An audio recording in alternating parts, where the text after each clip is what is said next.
Buen día, ¿cómo andan? ¿Qué tal? ¿Cómo quedó después de la clase del lunes? Todo bueno, impactado. No, bueno, gracias. Impactado. ¿Recuerdan algo de la clase del lunes? Todo. A ver. Empezamos primero describiendo qué hacen las instrucciones usando un RTL abstracto. ¿Recuerdan por qué abstracto? Porque no tenemos camino de datos, que es el objetivo de lo que queríamos hacer. Entonces había que ir haciéndolo paso a paso. Para eso usábamos el RTL abstracto. Dado el RTL abstracto, hemos agarrado ciertas instrucciones, hemos analizado, hemos empezado primero por el fetch, después por el tipo R, después le hemos agregado el load, después le hemos agregado el store, después le hemos agregado el branch. Cada una siempre hemos identificado qué componentes necesitaban y en base a eso cómo los agregábamos y cómo los conectábamos. Y siempre las conexiones eran lo más directas posible. ¿Para qué? Para no tener que pensar que, uy, no puedo hacer esta transferencia porque alguien está haciendo otra transferencia. No, yo hago todas las transferencias que puedo al mismo tiempo.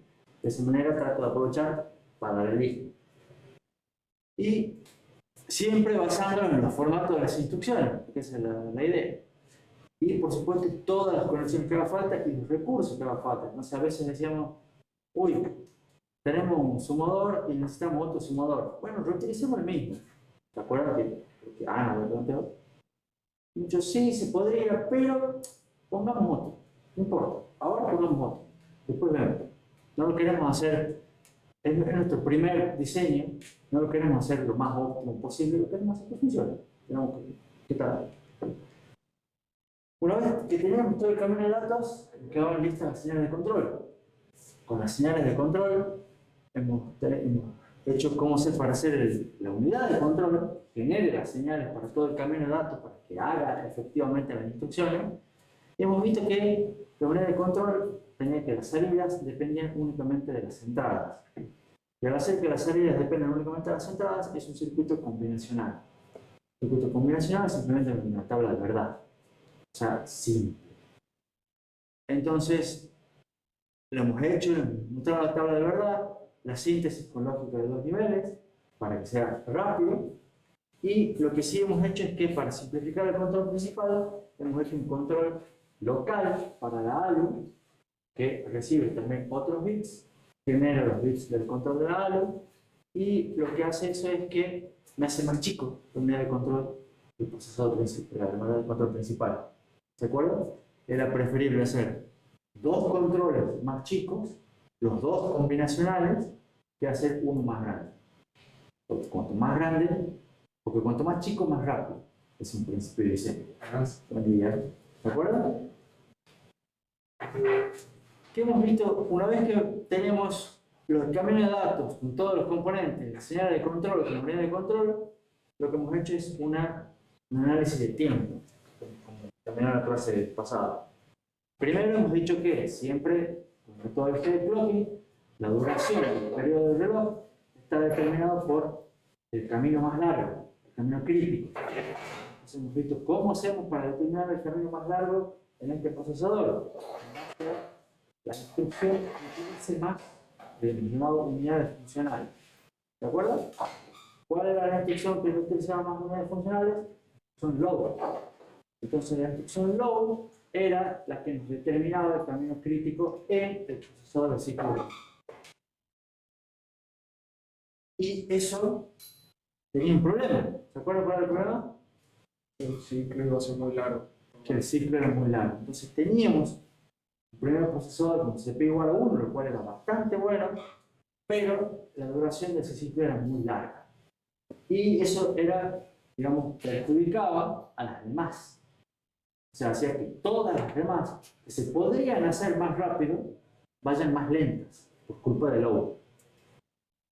Y eso era algo que es un principio de diseño que tratamos de evitar, si tratamos de no perjudicar a la mayoría de las instrucciones por culpa de las más lentas.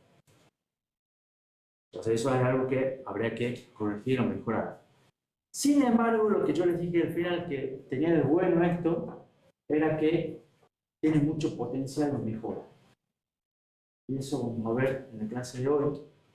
diseñando el procesador en Python. ¿Alguna pregunta? Deberían tener una pregunta. No, mira, ¿qué le decimos? ¿Y? No, pero por el juicio, mira. Claro, por eso. Sé que les falló la apuesta. Cronograma. Ahora ya hemos empezado el último bloque, estamos acá. Ya se nos vayan acercando el WhatsApp. Ya está lejos todavía, pero vamos a ver. ¿Qué vamos a ver en este tema? Vamos a ver cómo hacemos para determinar las etapas del pipeline, un análisis inicial de performance, de vuelta a construir el camino de datos. Una vez que tengamos el camino de datos, de vuelta a especificar la señal de control y la unidad de control. Y con esto vamos a completar el diseño del procesador. Lo que vamos a hacer después es ver lo que se conoce que todo diseño en Python tiene riesgos. Y los riesgos son de tres tipos. Entonces vamos a analizar cómo afectan esos riesgos y cómo solucionamos esos riesgos. Este es un tema largo y picante. Pero bueno, bien, creo que bien. Siempre la recomendación del capítulo del libro. ¿Alguien me gusta? ¿Quién viene leyendo el libro? Se va a crecer la nariz. Pero siempre está, por supuesto, la recomendación, secciones. Está bastante piola, sobre todo la sección 4.8. Espectacular. La 4.6 ya la pueden saltear. 4.7 y 4.8 está bastante bueno. ¿Se acuerdan algo del tema 3? Pipelining. Pipelining es la idea de separar el camino de datos en etapas que sean independientes entre sí, pero o sea que haya una secuencialidad entre ellas. ¿Cómo se separaban los circuitos? Usando buffers intermedios. ¿Se acuerdan el ejemplo del sumador? Sí. Bueno, volvemos a ver el ejemplo del sumador. ¿Cuál es el objetivo de cuando ustedes hacen un pipeline? Tenían que apuntar al pipeline ideal. ¿Por qué? Porque es el que tiene más rendimiento. Porque lleva a que, en realidad, o sea, la respuesta técnicamente es correcta, ¿no? Porque es el que tiene más rendimiento. ¿Cuánto es el rendimiento de un pipeline ideal? 100%. 100%. En estado de régimen, bien, eso me ha gustado. Pero en realidad, más que porque tiene el más rendimiento, la respuesta mejor es otra.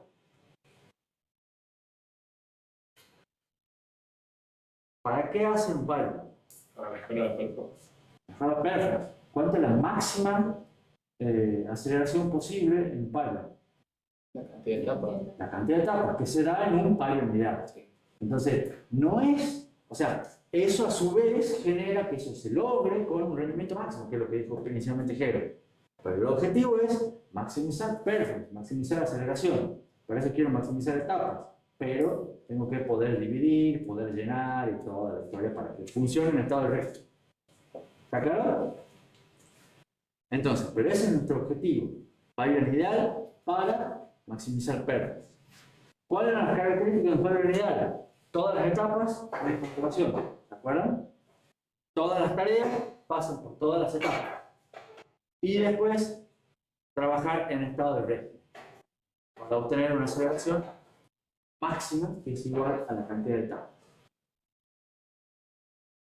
¿Se acuerdan de esto? Sí. Bien. ¿Se acuerdan de esto? ¿Qué es esto? El procesador, no sé. El procesador del ciclo único que hemos visto terminó de diseñar el Lumen. ¿Alguna pregunta? Más o menos componentes, unidades funcionales, todos los caminos. ¿Están? Aunque sea, sí, más o menos me acuerdo, porque esto era para esto, para el otro. Buenísimo. Sí. El análisis del timing. Cuando hemos visto el análisis del timing, hemos determinado que la instrucción log era la más lenta. ¿Por qué? ¿Qué es lo que hacía la instrucción log? Vengo para acá. A ver, ¿quién se acuerda cómo era? ¿Qué es lo que hacía la instrucción log? Arrancamos desde el PC.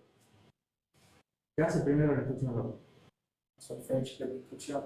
Accede a la memoria para hacer un fetch de la instrucción. Perfecto. Bien, Ariel. Después, ¿qué otro que no sea Ariel? al registro a buscar los datos necesarios para acceder. Perfecto, accede al banco de registros, eventualmente también por la constante, están en paralelo, para obtener los datos necesarios para poder calcular lo que tenga que calcular en la área. ¿No? ¿Qué hace después? Y calcula. Otro que no sea Matías. Calcula, ¿qué calcula? Logo. Sí, calcula la constante más R más el otro registro. Con la constante que viene por acá, hace eso para obtener ¿qué? La dirección. La dirección de acceso a memoria. Hace el cálculo de la dirección de acceso a memoria. Y después con esa dirección, ¿qué hace? Entra la otra memoria. Accede a la otra memoria. ¿Para qué? Para obtener el dato. Para obtener el dato. Acá tiene el dato. Y después que obtiene el dato, ¿qué hace? Lo guarda. Bueno, el registro. Viene y lo guarda en el registro. ¿Está claro para todos? Bueno, eso dice esta diapositiva. Primero hace la búsqueda de la instrucción en la memoria de instrucciones. Esto lo repito para ver si lo entienden o no. Si alguno tiene duda, pregunte. Luego hace, me olvidé, pero no solamente hace la lectura de los operandos en el banco de registros, sino que hace la codificación de la instrucción, que estaba acá también. Todo esto está más o menos al mismo etapa, porque todo necesita las mismas señales que son las que provee la memoria de instrucciones. Entonces se hace la decodificación, se hace la lectura del operando en el banco de registro, se hace la ejecución de la operación o eventualmente cálculo de la dirección, se hace el acceso a memoria y después se hace la escritura del resultado en el banco de registro. Yo a eso es una secuencia de 5 pasos que les puse ese nombre.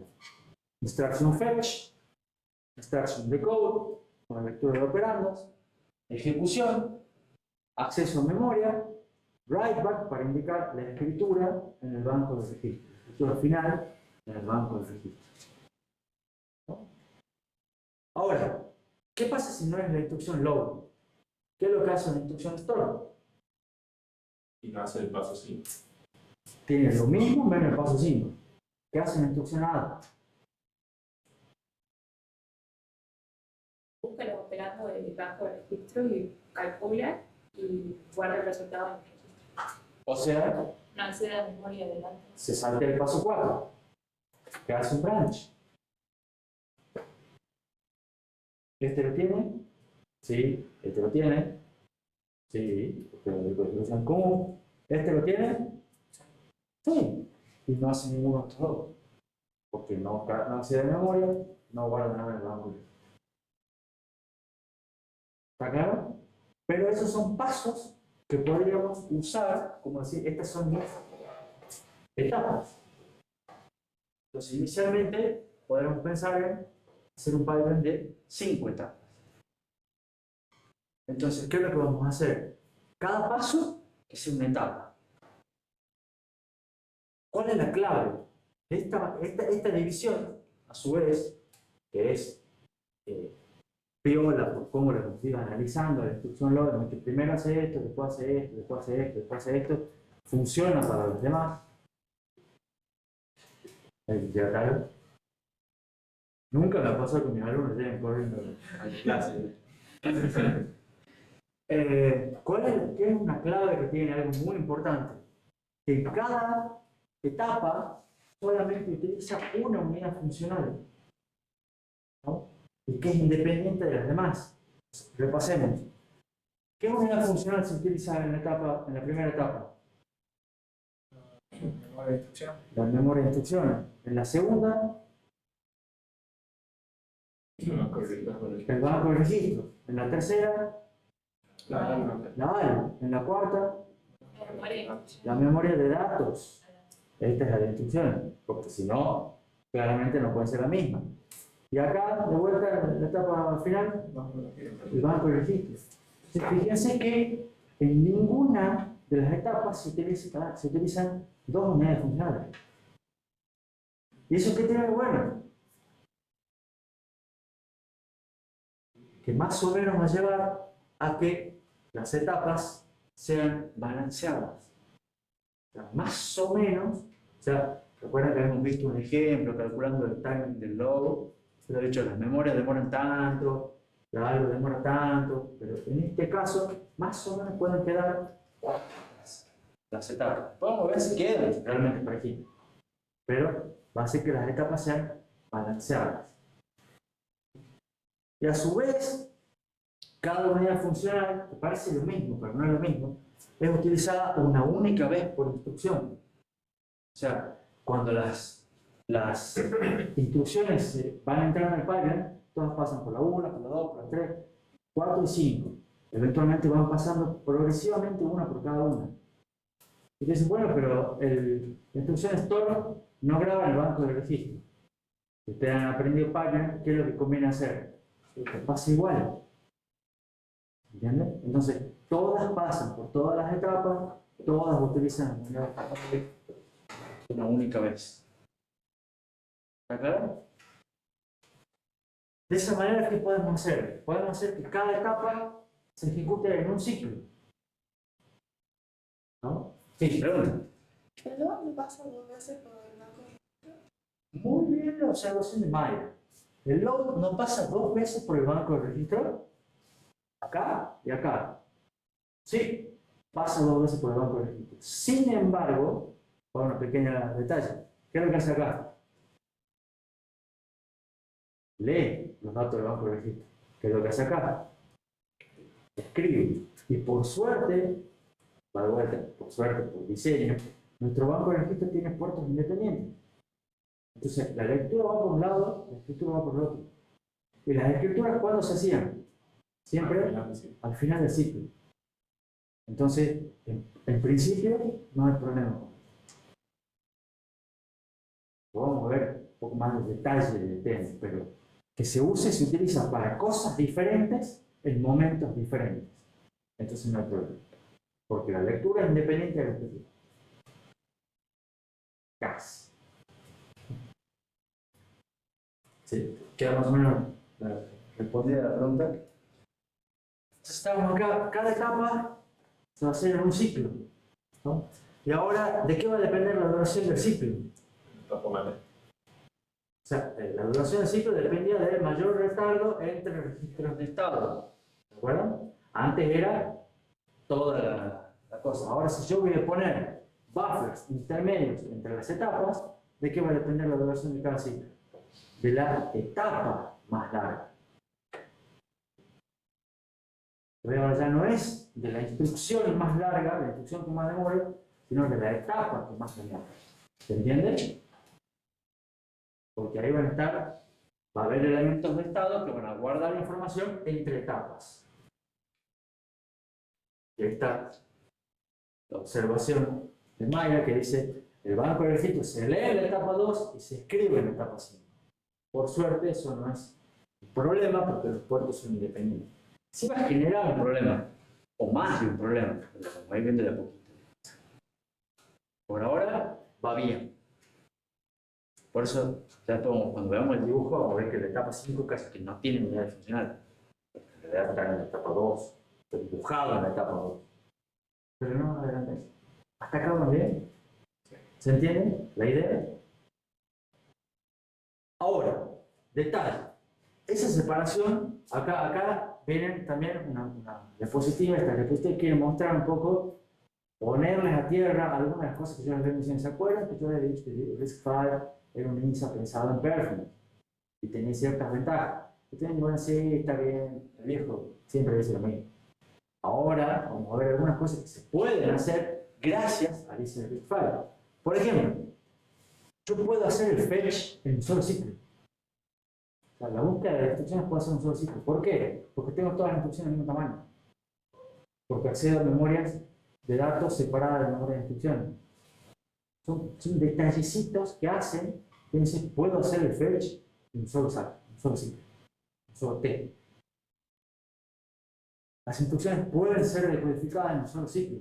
¿Por qué? Porque la unidad de control, al principio, era simple, era combinacional. Recibo solamente los codes que están en campo fijo. ¿Lo ven? O sea, son detalles que hacen que yo pueda hacer el decode en un T.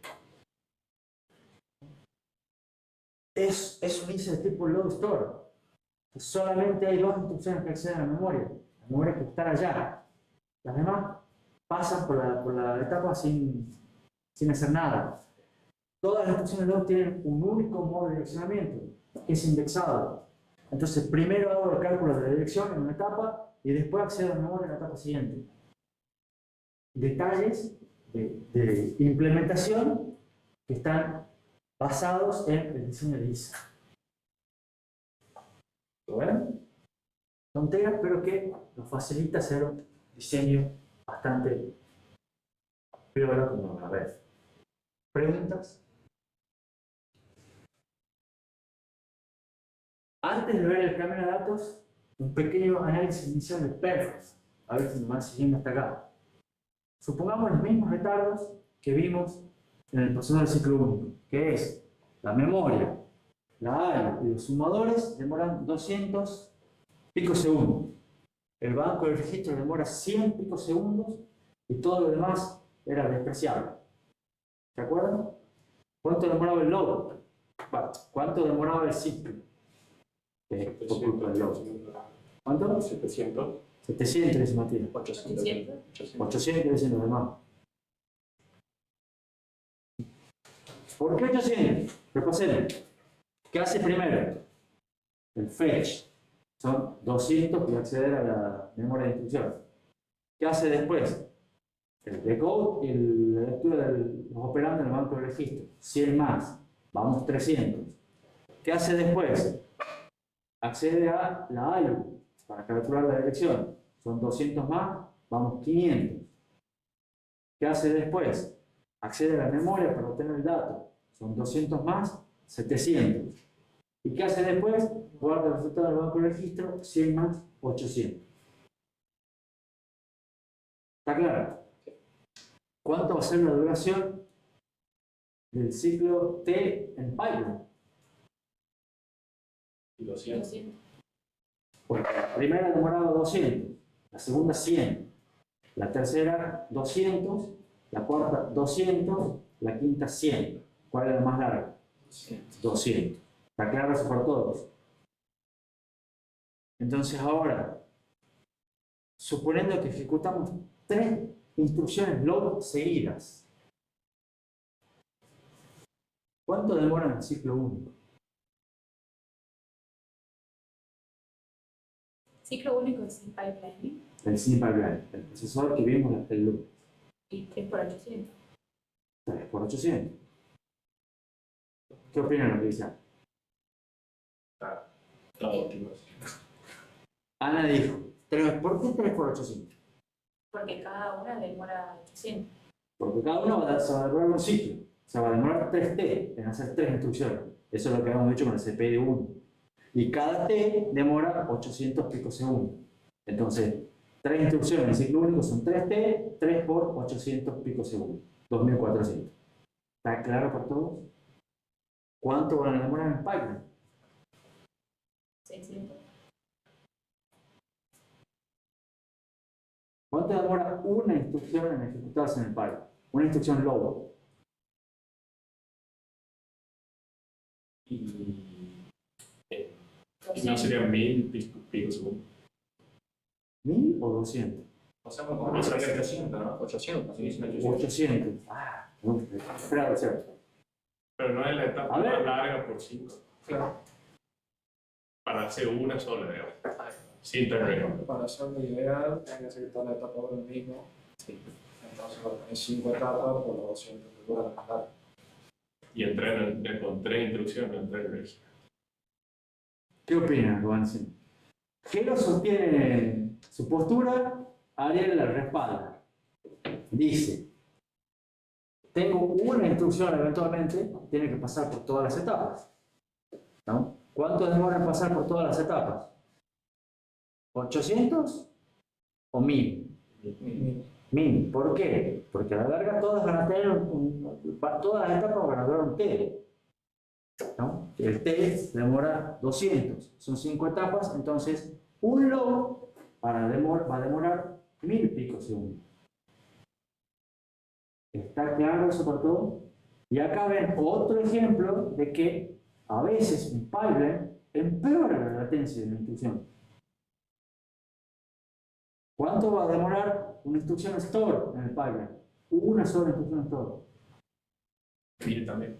1000 también, porque van a pasar todas por las 5 etapas y que demoran 200 picosegundos. ¿Se entiende? Pero ahora no tienen 1000, no tienen una instrucción, tienen 3. ¿Cuánto demoran 3 instrucciones load seguidas en ejecutarse en el pipeline? Tienen un load y un load. 1400 sería. 1400. 1400, ¿por qué? Y en mí termino una, me faltaría 200 más para terminar otro logo y después lo vamos a terminar otro.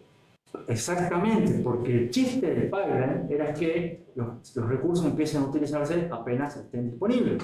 Entonces, cuando pasan los primeros 200 T y la primera instrucción pasa a la segunda etapa, ya la segunda instrucción ya entra en la primera etapa. Entonces, después de que pasan los 1000 que terminan la primera, la segunda está al borde de terminar. Entonces, con un T más, termina. Y con un T más, termina la tercera. ¿Se entiende? Entonces, ¿cuánto demoran 3 loads? 1400. ¿Cuánto es la aceleración? ¿Qué cálculos tienen que hacer? Era 800 sobre 1400. No, ¿cuánto demoraban los 3 loads?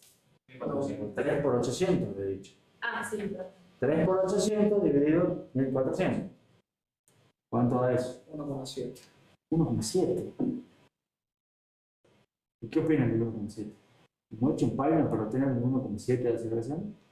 ¿Cuánto sería el ideal? 5. 5. ¿Y cuánto nos da? 1,7. Estamos lejísimos. ¿Por qué? Bien, Jere, parece que Python entendió. Porque 3 loads no es estado de régimen. ¿Qué es lo que necesitamos para entrar en estado de régimen? 5. Que n tiende a infinito. Entonces, supongamos que ejecutamos infinitos loads. ¿Ah? Con n loads, con n tendiendo a infinito. ¿Cuánto demoran n loads en ciclo único? 200. ¿Cuánto? 200. En ciclo único, ¿cuánto demora? Ah, no. ¿Cuánto demora un load? ¿Cuánto demora uno? 800. ¿Cuánto demora n? N por 800. N por 800. ¿Está claro? Y a ver, ¿quién me dice ahora cuánto demora en el pipeline? 1000 más N por 200. 1000 más n por 200. ¿Qué opinas, Fernando? Sí. Ya, correcto. Sí. ¿Todo de acuerdo que es 1000 más? Pero N menos 1 no sería. ¿Cómo? N menos 1. N menos 1. A ver. Ah, ¿verdad? Sí. Claro, no se cuenta el primer. Entonces hacemos 1000 más 800 por n menos 1 200 sería. por 200 menos 1. Bien, Antonio, está atento. Creo que funciona. A mí en realidad me gusta 800 más 200 por n. Porque es m menos 1 la cantidad de etapas hasta que se llena, más una por cada t. ¿Entienden todo o quieren que lo escribamos? No tengo nada. Yo a mí me interesa que ustedes digan sí entendemos. Es hasta que se llena el pipeline, son 4 etapas, 4t, 800. Y a partir de ahí empieza a salir una por cada t. 200 por n. ¿Entienden? ¿Cuánto es la aceleración? 800 por n dividido 200n más 800. Si n es muy grande, el 800 se desprecia, el 800 es llenado, y me queda 800n sobre 200n. Es una aceleración de 4. ¿Me siguen todos? ¿O quieren que lo escriba? Ahora, ¿Qué opinan del 4? Bueno, ahí ya está más cerca del 5. Ya es mejor. Ya estaría cerca del régimen. Pero ¿por qué es 4 y no 5? Anda. Porque hay problema en la. No. Pero podría haber sido, pero no. No hay problema en los registros ahí. No. No está suponiendo despreciable. ¿Por qué la selección es 4 y no es 5? Estamos haciendo que todas las instrucciones pasen por todas las etapas. Estamos haciendo que trabajen en estado de régimen con muchísimos logs seguidos. No está balanceado. Porque las etapas no están balanceadas. Porque en realidad la duración de la etapa 2 y de la etapa 5 es 100. Y ustedes la están llevando a 200 y están haciendo que sea un poquito menos eficiente. ¿Se entiende? La etapa, idealmente tendría que tener etapa de 200, 100, 200, 200, 100. Pero ustedes dicen, no, bueno, la hacemos toda igual, entonces la de 100 la subo a 200. Y a la de 100 la subo a 200, están haciendo que durante la mitad del ciclo ese banco de registro no haga nada. ¿Qué pasa con eso? Pierden eficiencia, pierden aceleración. ¿Está claro? ¿Preguntas?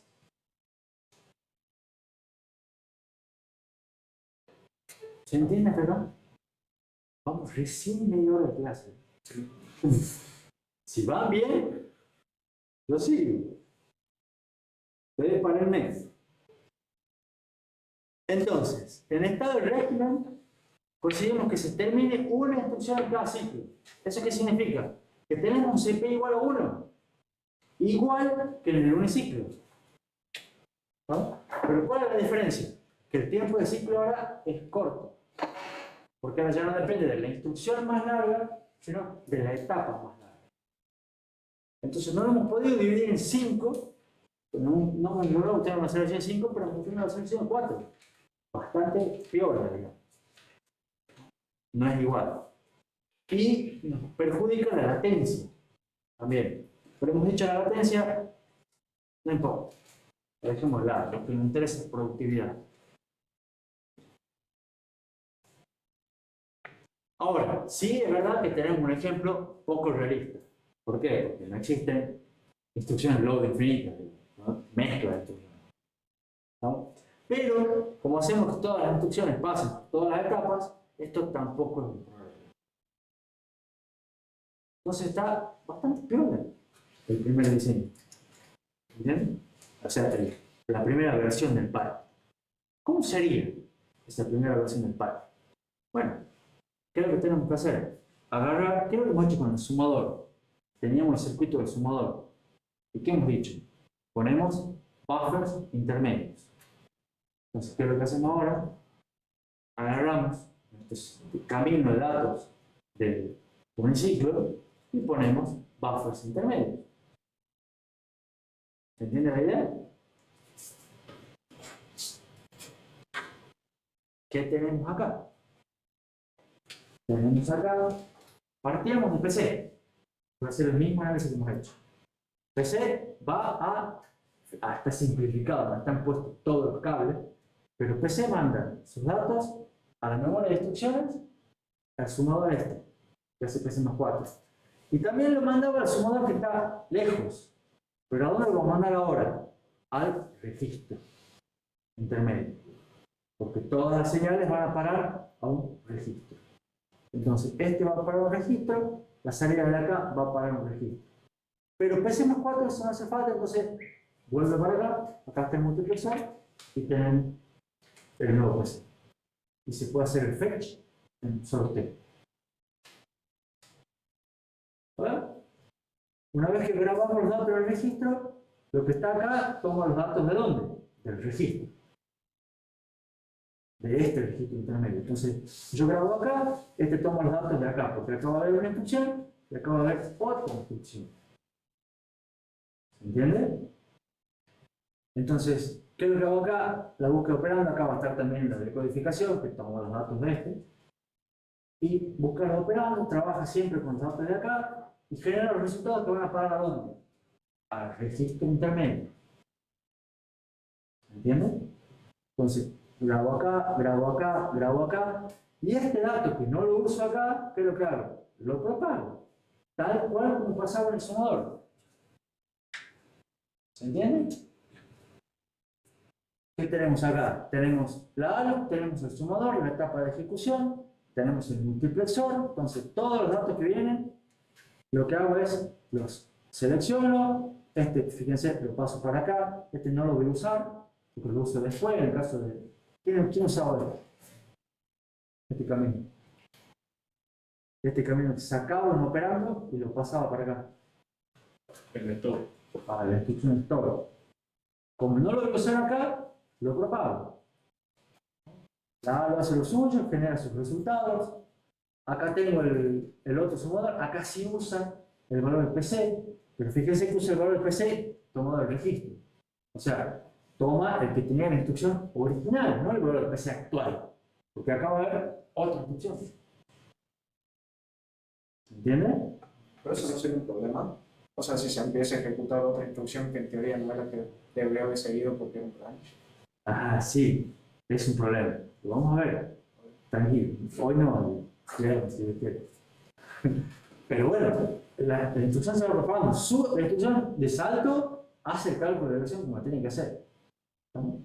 Después, eventualmente, se accede a memoria y eventualmente después, fíjense acá, la memoria accede y guarda el resultado ¿dónde?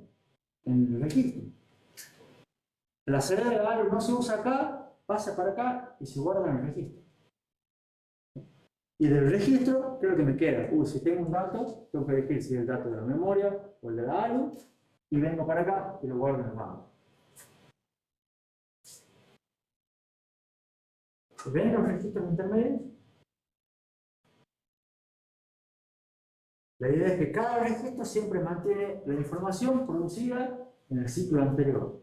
Entonces ahora, ustedes, si empiezan a trabajar en esta regla y sacan una foto, ustedes van a tener acá una instrucción, acá otra instrucción, acá otra instrucción, acá otra instrucción y acá otra instrucción. En el mejor caso van a tener 5 instrucciones ejecutándose simultáneamente. Y ahí está el chiste de paquete. ¿Preguntas? Hay una observación pendiente del banco de registro, otra observación pendiente de la ley que dice los saltos no me gusta, digamos. Sí, ¿verdad? Hay un problema ahí. Pero vamos a ver en detalle. Paso a paso. ¿Cómo funciona esto? O sea, esto está acá puesto. ¿Cómo se hace paso a paso? De vuelta. Voy a repetir lo mismo así para que lo vayamos explicando. Está pintado acá, un colorcito, ¿se ve el colorcito celeste? ¿Se distingue un poco? ¿Qué es lo que se usa más o menos en cada ciclo? Supongamos para la instrucción logo, un fetch. Usa PC, usa el sumador, usa el multiplexor y usa esto para leer. Entonces, que esté pintada esta mitad significa que se lee. Y acá está pintada la mitad previa, significa que se escribe. Entonces, todo eso es lo que se hace en el fetch. Luego, se lee acá este registro, se lee el banco del registro, se usa la constante, se escribe en lo que es la codificación. En el siguiente paso, se lee este registro, se usa el multiplexor, se usa el cálculo de la dirección, este también, pero no tiene relevancia para un logo, se escriben los resultados. Se lee este valor del registro en el próximo ciclo, se lee la memoria, se escriben los resultados. Finalmente, se lee lo que está guardado en este registro y se escribe en el banco de registro.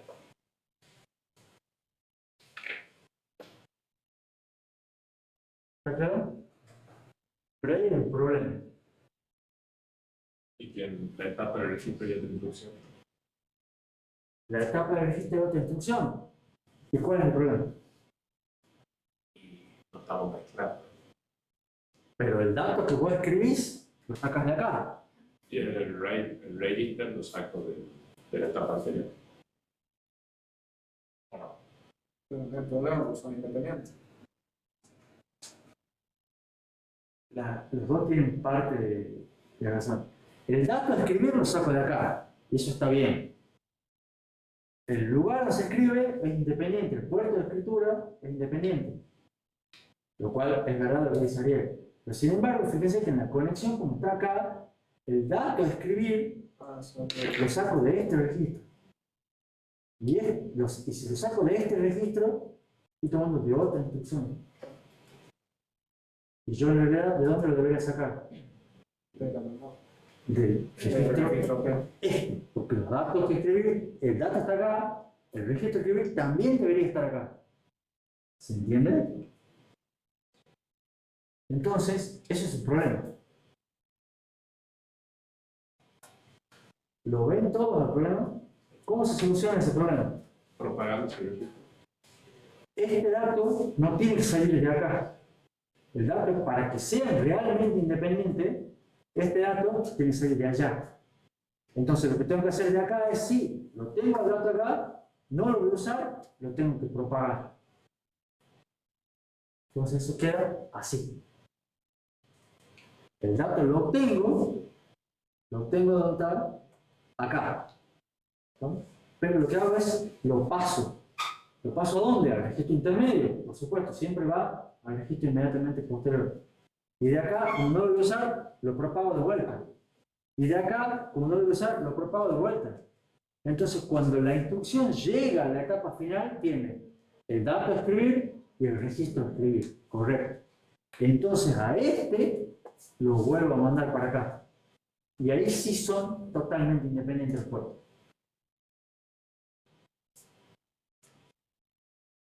¿Lo ven? Pregunta, María. ¿Qué pasa si está escribiendo en un registro, por ejemplo el registro 2, y la instrucción que va entrando en esa etapa sería leer el registro 2? Excelente pregunta. Si vos tenés, Mayra hace una pregunta, es muy buena la pregunta, parecida a la de Ariel de hace un rato. ¿Te animás a hacerla? ¿Todos han escuchado o no? Sí. ¿Sí? Me dice, ¿qué pasa si yo tengo acá, en la etapa 2, una instrucción que está tratando de leer un registro? Y ese registro es el mismo que me está tratando de escribir una instrucción que está en la etapa 5. Esa es la pregunta. ¿Qué es lo que pasa? No pasa nada. Porque al principio del T como se lee el dato y al final T es igual. ¿No sería así? Sí, está bien. Tiene razón lo que dice Matías. En principio, uno lee primero y escribe al final del ciclo. Entonces vos podrías leer los datos y el valor que vas a escribir lo vas a escribir al final. Entonces, podría ser que no tengas problemas, pero te puede generar un problema de bastar dependencia, de si uno se escribe antes, si no te, va a estar jugando finito ahí. Pero sin embargo, hay un problema más grande que lo que plantea Matías. ¿Cuál es el problema más grande? Que ustedes, si recuerdan un poco, van a tener algo que se llama, o sea, ustedes van a tener acá una instrucción que escribe un registro y después, en el tiempo, una instrucción que lee un registro. Y si es el mismo, ¿qué es lo que va a ocurrir? Una, que también lo hemos visto en el tema 3, dependencia. ¿Se acuerdan? La dependencia y el diagrama de dependencia, va a haber una dependencia. Y eso va a ser un problema. O sea, ¿por qué? Porque ya van a ver qué pasa si en realidad el problema no es solamente con la que escribo acá. ¿Qué pasa si esta quiere leer un dato que está acá o que está acá? El dato no se ha escrito todavía. O sea, hay un problema. No te digo cómo se soluciona todavía. Hay varios problemas. ¿Estamos? Pero hasta acá ya me gusta que van viendo, che, esto no me cierra. Esto no me cierra. Es decir, ya ven que los problemas son 3. No se preocupen. En realidad son, sí, genéricamente son 3. Pero me interesa que vayan viendo que se propagan las señales. Y cómo se divide el camino de datos en etapas. Acá esa idea por lo menos. Y fíjense ahora un detalle que podría haber quedado pendiente de la clase pasada, no necesariamente, pero que tiene que ver con la observación de Ana. ¿Se acuerdan que en un momento hemos dicho, uy, estos dos modelos podrían ser los mismos? Y ya, estamos separados, lo hagamos simple. Ahora, ¿podrían ser los mismos? No. En este diseño no podríamos unificarlos. ¿Por qué? Porque yo necesito primero que se haga una suma acá, en este momento. Después que se haga una suma en otro momento. Que ahora son temporalmente diferentes. Entonces, una optimización que en el otro me podría haber ayudado a evitar el sumador, acá me va a generar un problema. Porque si yo lo quiero pasar a ese para acá, no voy a obtener la constante. Ya la tengo después. ¿Entiendes? Entonces, me demoraría el fetch y no podría hacer el fetch en un solo texto. Entonces, ahora es mejor tenerlos separados.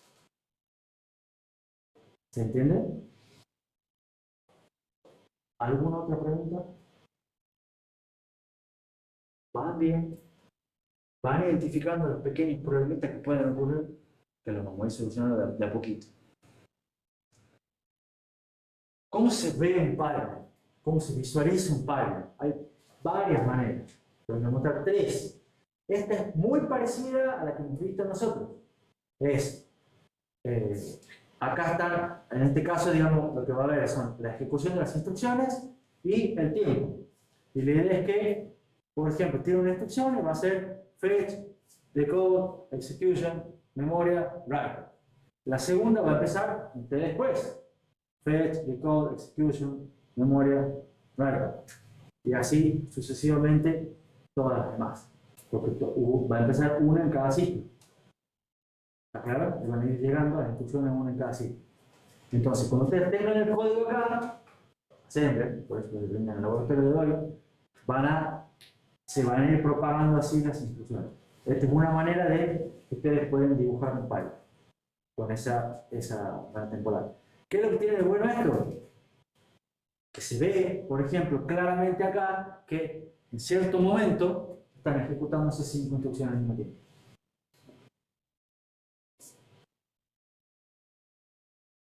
¿Se entiende? Otro dibujo puede ser así. En vez de hacer cajitas o cuadraditos, pueden dibujar más o menos un pipeline. Camino de datos súper simplificado, donde se ve memoria, registro, value, memoria, registro. ¿No? Con los registros de segmentación intermedios. Entonces, si alineamos los registros de segmentación, se pueden más o menos ver cómo se van propagando el camino de datos en las distintas etapas. Más difícil de dibujar, pero ¿qué es lo que tiene de bueno esto? Que se puede ver, o lo vamos a utilizar a veces para ver, ¿qué pasa cuando hay un problema con este y acá, y acá? Y vamos a empezar a tirar líneas temporales. ¿Se entiende ese dibujo? Por ahora se propagan todas sin problema. Y finalmente, el tercer y último dibujo que quiero mostrar es, bueno, el original, básicamente, el camino de datos segmentado. Pero que cuando esto está ejecutando, ustedes sacan una foto y en el ciclo único ustedes sacan una foto y dicen qué instrucción se está ejecutando. Y ustedes pueden decir, acá hay una instrucción store. Si ustedes sacan una foto en un instante en particular, ¿qué instrucción se está ejecutando acá? Varias. Entonces, de vuelta, acá va a haber una, acá va a haber otra, acá va a haber otra, acá va a haber otra y acá va a haber otra. ¿Cómo hacen para identificar qué instrucción está en cada etapa? ¿Cómo podrían hacer? Dependiendo qué está usando. A ver, ¿cómo sería? Tipo, Y vos te encontrás acá que hay una instrucción que está sumando. ¿Qué es? ¿Una suma? sí o sí. O sea, podría ser una suma, pero podría ser un load también. Entonces, por el uso, no. ¿Cómo harían para saber qué instrucción está en cada etapa?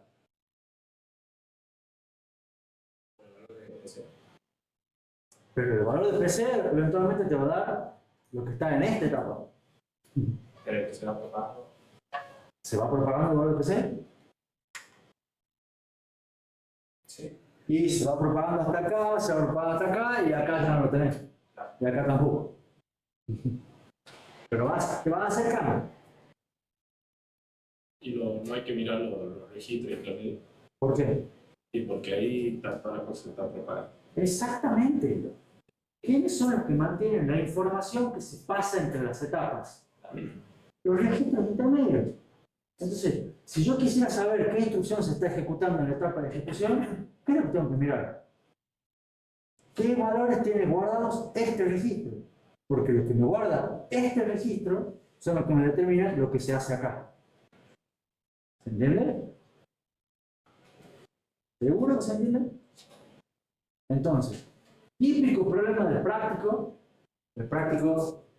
4, que se publica hoy, si no me equivoco, va a ser, suponga que el registro IDX, ¿por qué se llama así el registro? El que separa la etapa de codificación de la etapa de ejecución. Supongo que el registro IDX tiene los siguientes valores en su campo, y le van a dar todos los valores de acá. ¿Y a qué instrucción se está ejecutando? Ustedes van a tener que ver bit a bit, más o menos, qué valores tiene instrucciones. Y ojo, muchas veces capaz que no sepan todos los datos. Bueno, yo puedo saber que es una instrucción que hace tal cosa, pero no puedo saber más, porque no tienen más información, porque hay cierta información que ya la consumieron, la gastaron y la perdieron, como PC. ¿Entienden? Entonces, cuando ustedes lleguen a la instrucción que está acá, si yo les pregunto, ¿cuál es la dirección bien? O sea, ¿dónde estaba, ¿qué PC tenía esta? Y no, ya no sé. Ya lo perdí. ¿Sí? ¿Preguntas?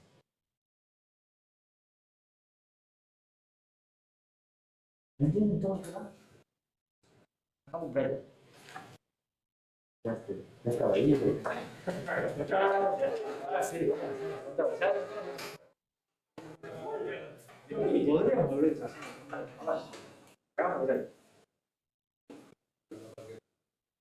acá. Habíamos visto el cambio de datos, habíamos visto cómo hacerlo con el registro de segmentación, habíamos visto cómo se visualiza el pipeline de distintas maneras de visualizarlo, de distintas maneras de dibujarlo. Ya van a ver que en ciertos casos conviene usar una, en ciertos casos conviene usar otra. Lo que nos falta, o cómo seguimos, es, dado el camino de datos, nos falta ver la señal de control. ¿Recuerdan lo mismo con el camino del ciclo único? Entonces, acá está el camino de datos, acá ya está el camino de datos con más detalles y los registros de segmentación, y están puestas las señales de control. ¿Qué observamos las señales de control? Primero, la señal de control de escritura, el banco de registro, la lectura y escritura de la memoria, la señal de control de la ALU, la misma con el control local de la ALU, eso lo mantenemos, porque habíamos dicho que era una ventaja. La señal de control fuente ALU del multiplexor, memoria registro, y la señal de control branch, que genera el control del multiplexor de allá. Porque al final de cuentas, el camino de datos es el mismo. Lo que hemos hecho es agregar los registros intermedios. Los registros intermedios no tienen señal de control. En principio no. Se escriben al final del ciclo como todos los demás. ¿Qué opinan de esa gente? Son las mismas.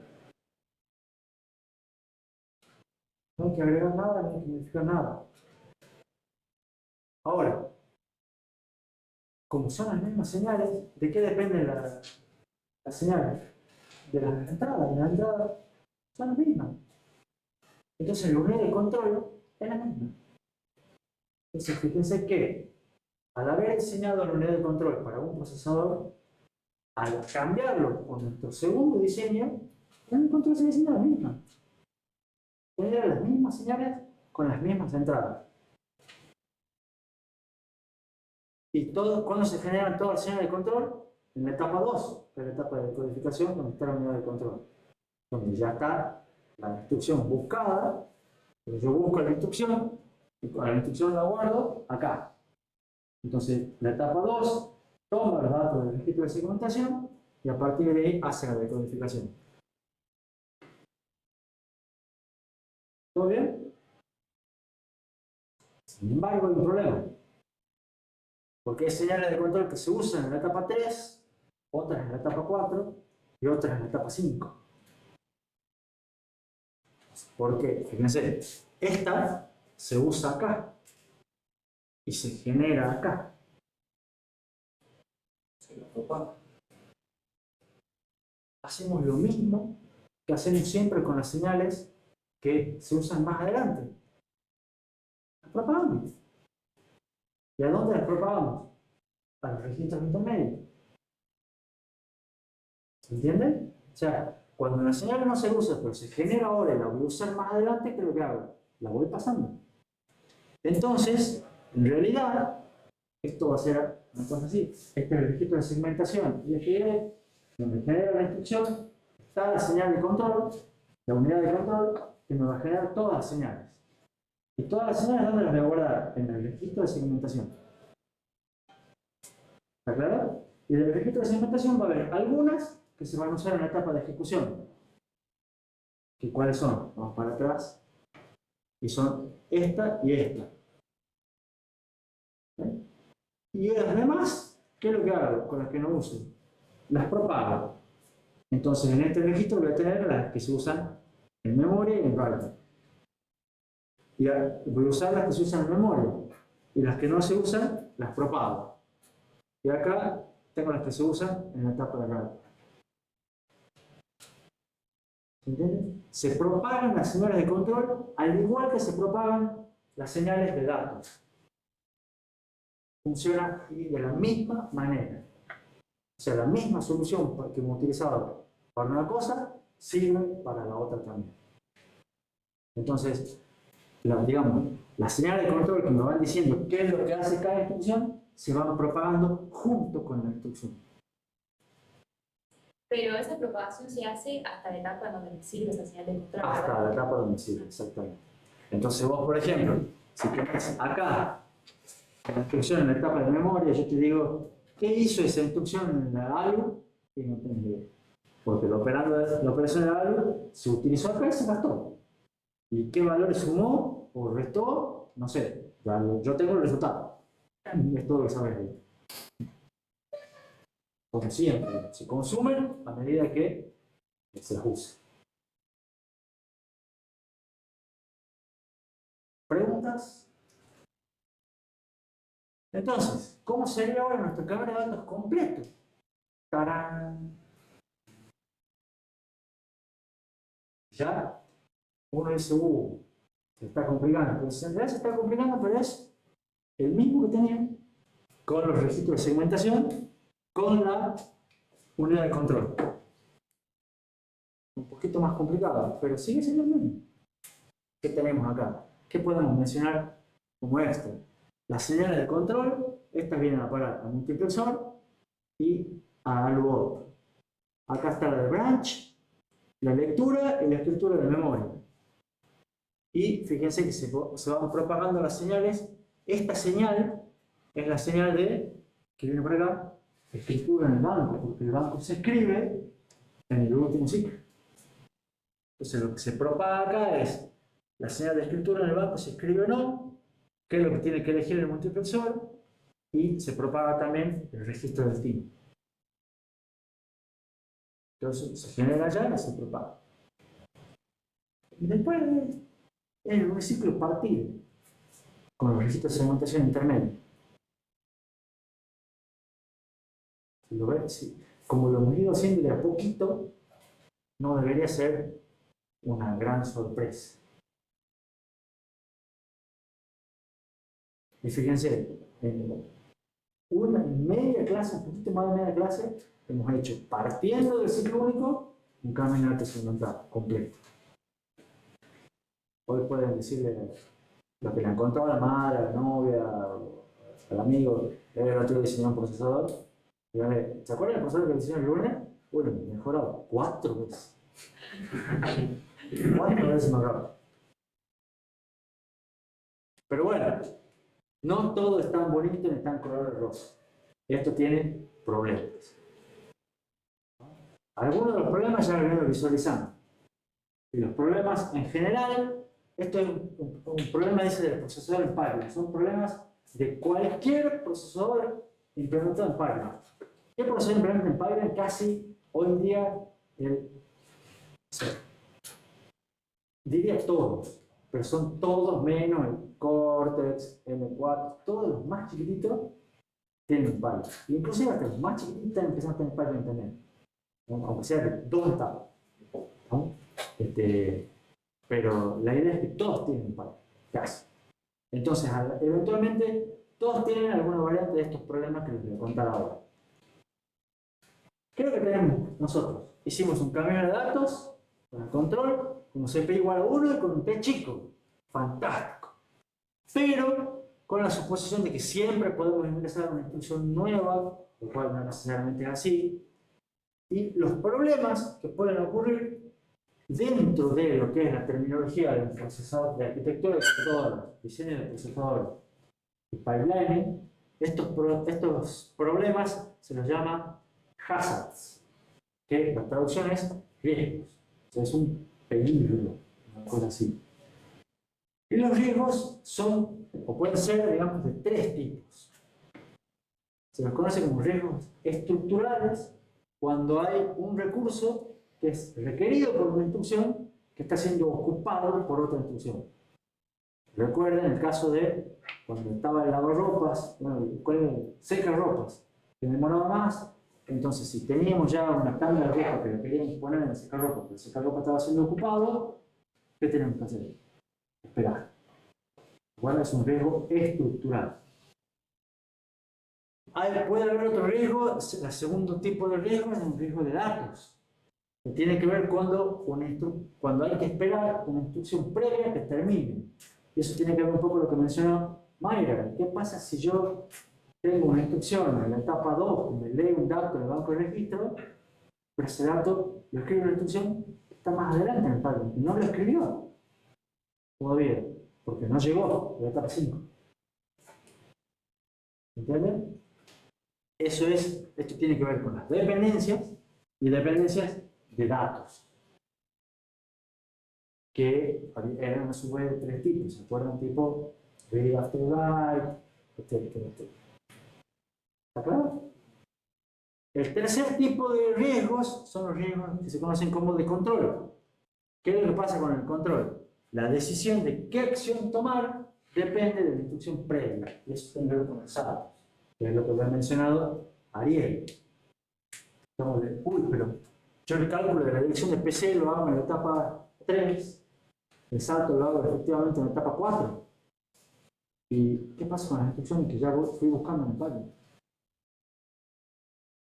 Porque si el salto está en la etapa 4, en la etapa 3 hay otra, en la etapa 2 hay otra, en la etapa 1 hay otra. Profe, Sí. puede ser, o sea, me acuerdo de que había visto algo de Python en el micro, Sí. y el problema de los saltos era que yo empezaba a hacer fetch de instrucciones que al final no se deberían ejecutar. Claro. Entonces, como que estoy haciendo por si acaso sería. Claro. Y esos cambios deberían descartar, porque esa instrucción. Sí, o sea, todo ese análisis pasa y lo vamos a hacer probablemente bien. ¿No? O sea, porque vamos a empezar con los riesgos estructurales, después vamos a ver lo de datos y después vamos a ver lo de control. ¿No? Pero sí, la solución es, tenés que hacer algo, empezamos por ahí. Descartar puede ser una opción y puede haber otras opciones. ¿Está claro cuáles son los problemas que va a tener esto? Entonces, ¿qué? Ahora, genéricamente, estos son problemas que pueden ocurrir. ¿No? Si ocurre alguno de estos problemas, ¿qué es lo que hay que hacer? Bueno, hay que, eventualmente, digamos, la solución más simple es parar el Python. ¿Qué significa parar el Python? Sí, bueno, yo tengo un problema. El problema, fíjense, era que el recurso está siendo ocupado. Hay que esperar que una instrucción se complete. Hay una instrucción previa que tenemos que esperar que termine. ¿Entienden? Entonces siempre tiene que ver con esperar que se desocupe, esperar que termine, esperar que termine. Entonces, digamos, cuando yo detecto un problema, me encuentro con un problema, una solución es, bueno, esperemos. Esperemos que la instrucción que está adelante termine y después sigo yo. ¿Está claro? Eso se conoce como detener el pipeline, tiene un nombre específico de la terminología que se llama un stall en inglés. No es un stop de parada, sino un stall de una detención momentánea. ¿No? Y por supuesto es momentánea ¿hasta cuándo? Hasta que se resuelva ese problema. Porque si uno sigue esperando el tiempo, el problema eventualmente la dependencia se va, el registro se escribe, el salto se hace. ¿Entienden? Pero eso de parar el pipeline, en realidad, ¿cómo se para el pipeline? Porque no es que se para, lo que se hace, porque la máquina funciona continuamente en cada ciclo del reloj, lo que se hace es, se insertan una o más burbujas. Se ponen dentro del pipeline, se dice, bueno, ahora en vez de que se sigan propagando instrucciones, es porque se quieren propagar instrucciones, algunas instrucciones, pero otras no. ¿Se entiende? Se quiere que las que son las que tienen que terminar, o las que tienen que escribir un resultado, que esas sigan ejecutándose, una por ciclo. ¿No? Pero la que tiene el problema, queremos que espere. Entonces lo que hay que hacer es, en el medio, poner burbujas. Que conocen que son burbujas de aire que van generando huecos.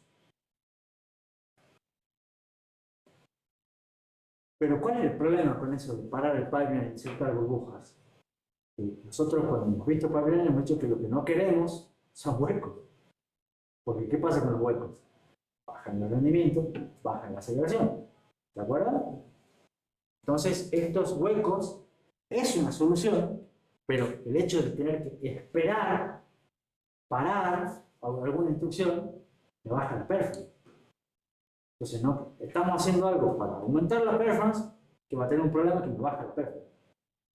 Entonces, lo que queremos tratar de es que estos riesgos generen la menor cantidad de detenciones posibles, la menor cantidad de paradas posibles, para tener la menor pérdida de performance posible. ¿Está claro? ¿Seguros? ¿Cómo se inserta una burbuja? Una burbuja, lo que hay que hacer es poner todas las señales de control del registro que está separado de codificación y ejecución, ponerlas todas en cero. ¿Qué es lo que hace eso? Que todas las... Volvamos para acá. Completo. Si yo pongo en este registro todas las señales de control en cero, me hace que acá, ¿qué es lo que haga? Nada. Porque esto no me interesa, esto no va a sumar, no va a hacer nada, lo que sigue no me interesa. Esta no va a leer, no va a escribir, esta no va a escribir, no va a escribir en el banco de registro. Entonces, poner un cero acá significa que de acá en adelante no hace nada. ¿Entienden? ¿Qué más significa? Vamos por acá. Dice, evitar la actualización de PC y del registro IF y D para mantener las instrucciones en la etapa fetch y decode. O sea que yo sí voy a tener que, vuelvo para atrás, a agregarle acá a PC y a este registro una señal de control de escritura. ¿Para qué? Para decir, che, en este momento no se escriba. Y ustedes dos no se actualicen. Los demás sí, pero ustedes dos no. ¿Para qué? Para que se siga decodificando la misma instrucción y se siga buscando la misma instrucción. ¿Se entiende? De esa manera, cuando pase el ciclo, yo voy a tener, yo tenía una acá, va a pasar por acá. Tenía una acá, va a pasar por acá. Cuando pongo un 0, detecto un problema, entonces voy a poner un 0, acá va a pasar un 0. Y acá va a quedar la misma. Entonces voy a tener misma burbuja y las otras dos que estaban. ¿Se entiende? Y de esa manera voy a perder un ciclo o más hasta que solucione el problema.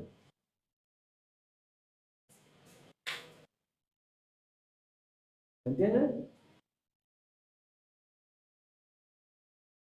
Entonces, así es como se para el pipeline. Y fíjense esto. Los riesgos me modifican el CPI. Entonces, en realidad, el CPI de pipeline va a ser el CPI ideal, que ojalá sea 1, más todas las paradas que yo tenga por riesgo. Paradas por medio, por instrucción, se supone. Entonces, las paradas por riesgos van a ser una cuestión que me aumenta el CPI. Y ahí es cuando yo veo la baja del pérdida. ¿Vale? Y cuando hablo de paradas por riesgos, tienen que tener en cuenta que en realidad son paradas por riesgos estructurales, más paradas por riesgo de datos, más paradas por riesgo de control. Son los tres tipos de riesgos.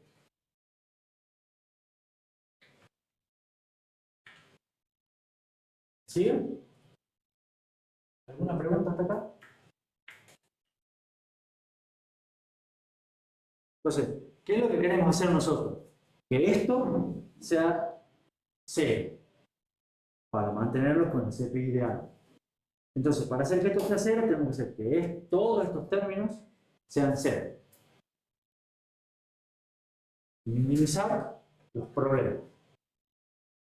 Ese va a ser el objetivo de los 20 minutos que nos quedan ahora y de la clase del viernes. ¿Vamos bien? ¿Seguro? Vamos con el primer tipo de riesgos. Estructurales. Los riesgos estructurales son cuando dos instrucciones de dos etapas distintas pueden utilizar el mismo recurso en el mismo instante. ¿Y qué tenemos? Tenemos que, o sea, por ejemplo, si hubiera una única memoria, se intentaría acceder a la misma, tanto en fetch como en la etapa 1, como en la etapa de memoria etapa 4. Y eso sería un riesgo estructural. ¿Sí?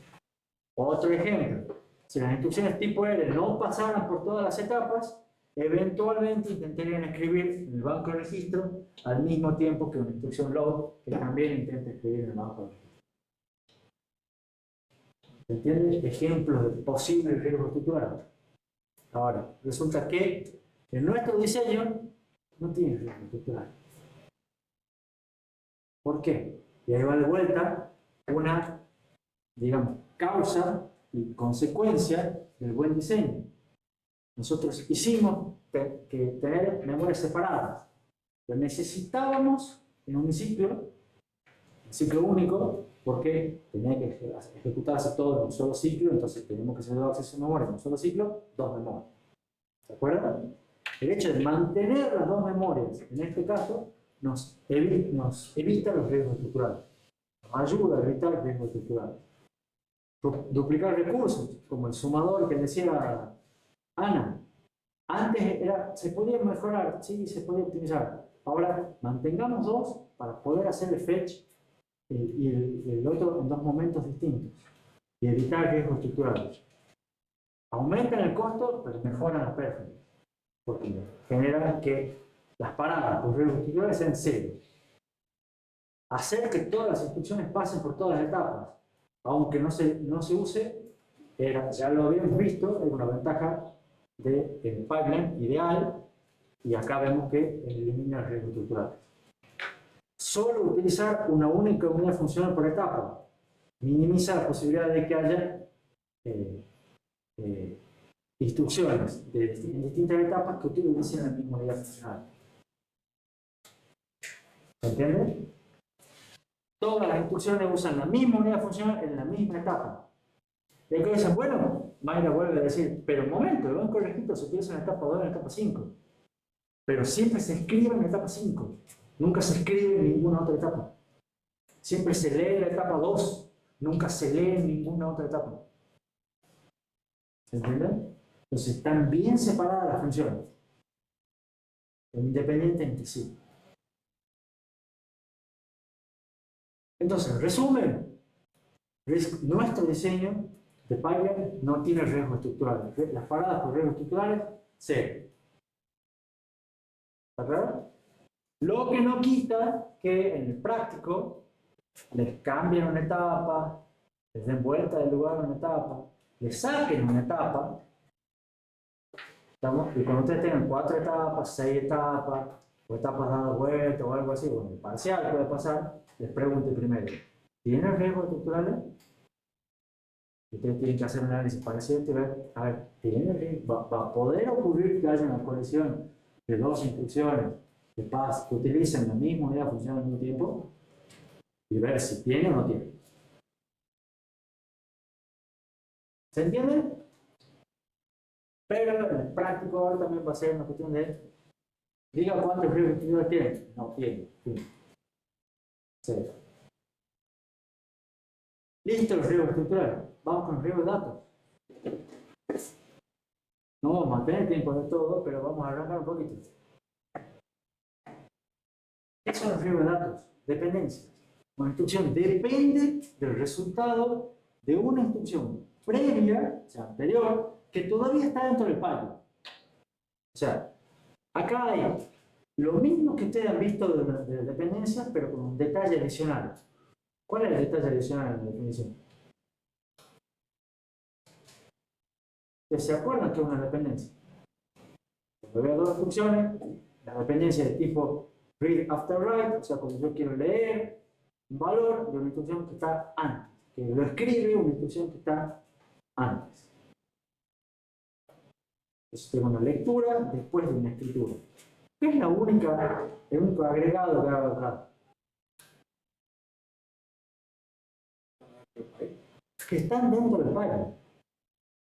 Lo cual me lleva a una pauta de que una cosa es una dependencia y otra cosa es un riesgo.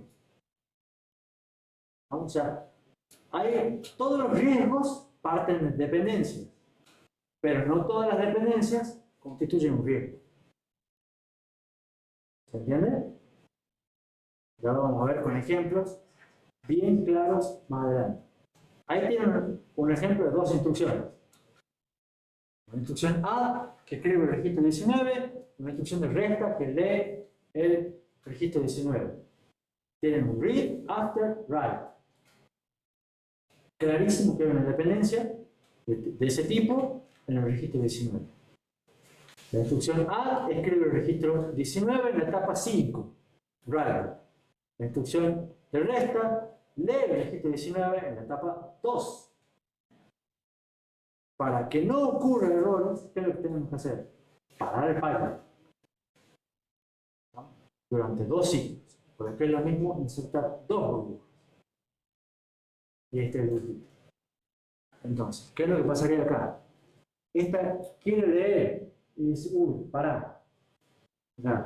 Esta va a escribir, esta va a leer, esta empieza y dice, ¿cómo debería ser? Debe insertar 2 burbujas para que este escriba.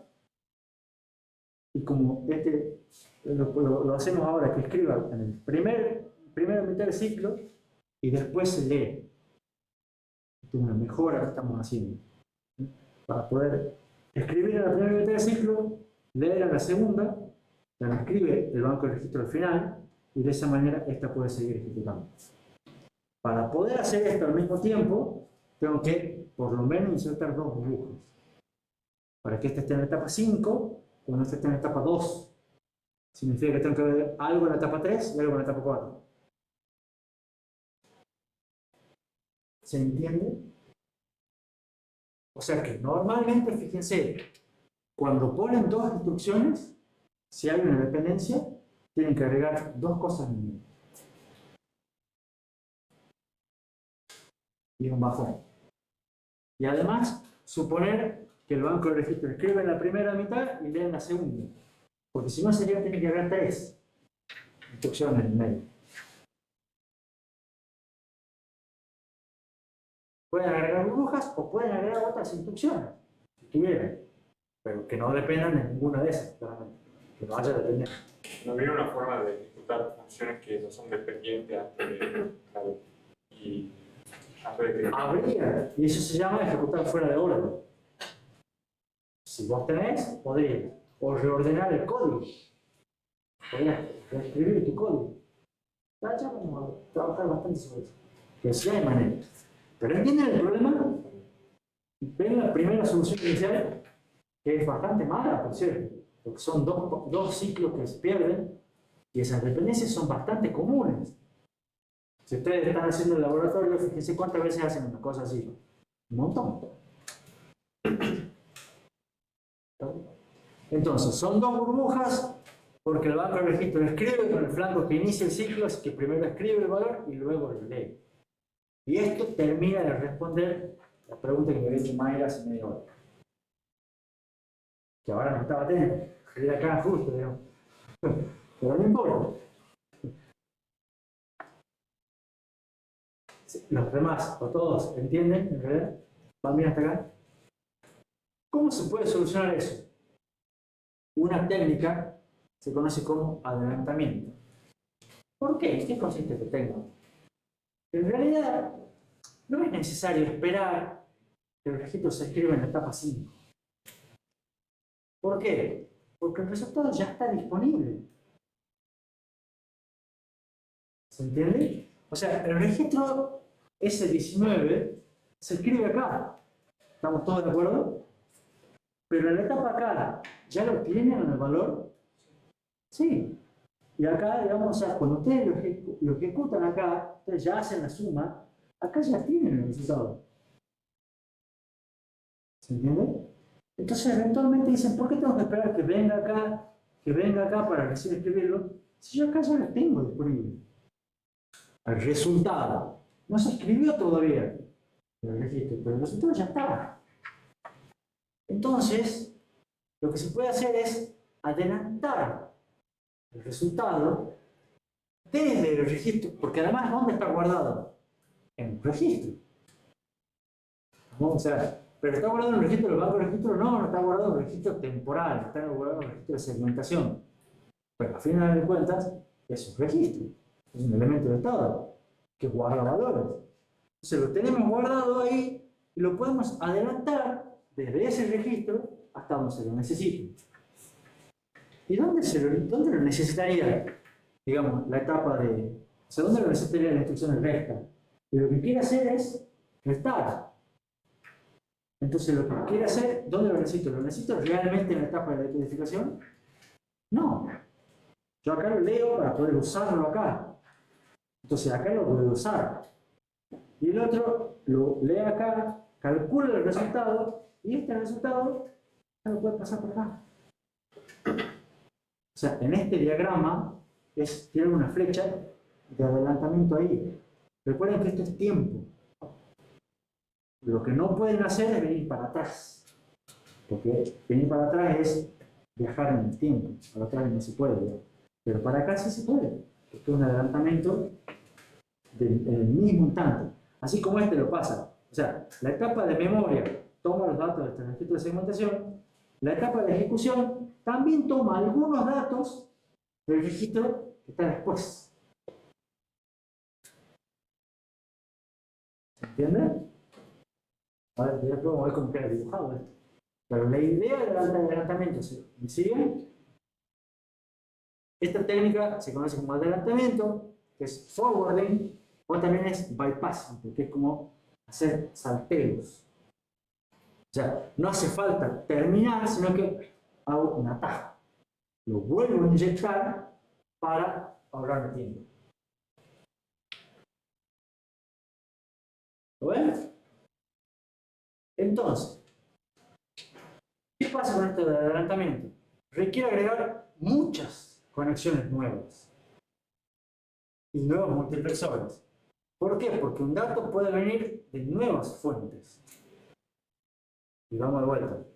El dato que se usa acá, en la etapa de ejecución, ¿de dónde puede venir? Y podría venir del registro que está acá, que es la etapa anterior, que es lo normal. Pero puede venir del registro que está acá, que es la etapa de la instrucción siguiente. O puede venir del registro que está acá, que es la otra. Entonces, yo acá tenía, para elegir un valor del registro fuente, este, X1, que iban los cables derechos, no sé si no tenemos este diagrama.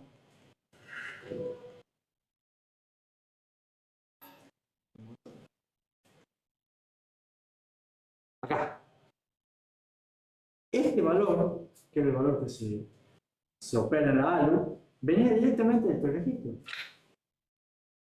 ¿No? Porque siempre viene de acá. Pero ahora estoy diciendo que puede venir de acá, o de a este, o de este. ¿Se entiende? Que son otros registros. Porque los puedo adelantar de la instrucción. Está uno por delante, o dos por delante, o tres por delante. Y además, ojo, ¿qué va a pasar con este? Y también va a pasar lo mismo. Porque este puede venir de acá, o de acá, o de acá. Entonces, acá tengo que agregar un multiplexor, acá tengo que agrandar este multiplexor, y tengo que tirar líneas que vuelven por todas partes, como esta, digamos. Y ahí sí se va a empezar a complicar el dibujo. Ya lo vamos a ver, por supuesto. Pero, ¿qué tal? Lo importante es que por ahora entiendan la idea. Entonces, un dato puede venir de muchas fuentes ahora. Y además hay que agregar una nueva unidad de adelantamiento. ¿Para qué? ¿Qué es lo que va a hacer encargar este bloque? Detectar si hay un problema y generar las señales de control para esos multiplexores nuevos. Porque agregar multiplexores nuevos agrega señales de control nuevas, ¿no? Pero las señales de control estas no dependen de la unidad de control, sino dependen de la relación entre las instrucciones que se están ejecutando. Esto me agrega complejidad y costo del diseño. Pero me soluciona todos los riesgos de datos. Perdón, no todos los riesgos. Casi todos los riesgos. Hay un riesgo que no me lo soluciona. Pero yo digo que ese lo dejemos para la clase que viene. ¿Te parece? Se ríen. Yo, bueno, película ese tema. Sí, igual, le voy a pedir así un pequeño spoiler, que tengo que dar para mostrar todo esto, y son varias cosas de spoiler, para... Eso sería un poco con el adelantamiento, capaz que esta la puedo mover para mí. Esta les quería mostrar. El adelantamiento, ¿ven? Tiene, agrega, fíjense que igual está simplificado, pero me agrega multiplexores a la entrada de la área, porque siempre en esta etapa, que es la etapa de ejecución, es donde se usan los registros. ¿Estamos? Y los datos, ¿de dónde salen? Pueden salir de este registro, o de este registro, ven que están puestos los caminitos por acá abajo, o de este registro. ¿Y qué es lo que tengo que pasar? Bueno, tengo que pasar varias cosas para que esto vaya comparando qué compara, para determinar la señal de control. Empieza a tirar, agrego una unidad nueva y tiro el cable por todas partes.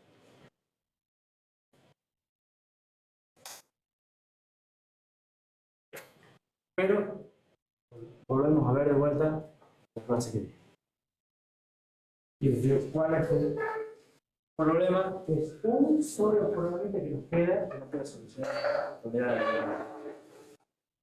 ¿Cuándo nos vemos nosotros? El viernes, si Dios quiere. Rinde, suerte. Vaya bien. Hay un montón de cosas.